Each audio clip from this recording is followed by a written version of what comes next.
President Donald Trump celebrates new economic numbers just out today, revealing strong growth that beat economists' expectations. White House correspondent Owen Jensen helps put it in perspective.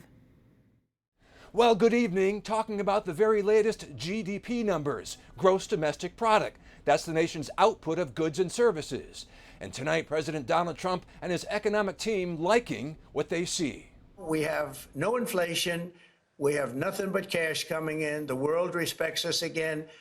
We're a really great, proud country. Fresh back from Scotland, President Donald Trump posts on Truth Social that the second quarter GDP of 3% is way better than expected, adding the Federal Reserve Chair, who he calls too late, must now lower the rate. No inflation. Let people buy and refinance their homes. On the North Lawn, the director of the White House National Economic Council tells reporters, yeah, it's really one of the best GDP announcemements or releases that you could imagine. Kevin Hassett said there's blockbuster growth, way above expectation. And there's also a real almost collapse in inflation. It went down by about 1.5% all the way down to 2.1%, which is the Fed's target. Some economists had expected 2% second quarter growth.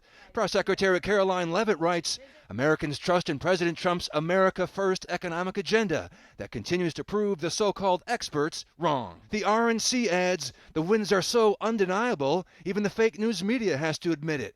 Consumer confidence is up for the 7th month in a row because Americans can trust in President Trump's economy. His economy, including imposing tariffs while trying to open up trade. Today, President Trump, who says the U.S. has a massive trade deficit with India, announces a new tariff on that nation's imported goods. And he complains about India's connection to Russia. At a time when everyone wants Russia to stop the killing in Ukraine, all things not good, India will therefore be paying a tariff of 25%, plus a penalty for the above, starting on August 1st. As you know, Prime Minister Modi is a friend of mine, but they don't do very much business in terms of business with us. They sell a lot to us, but we don't buy from them. You know why? Because the tariff is so high. They have one of the highest tariffs in the world.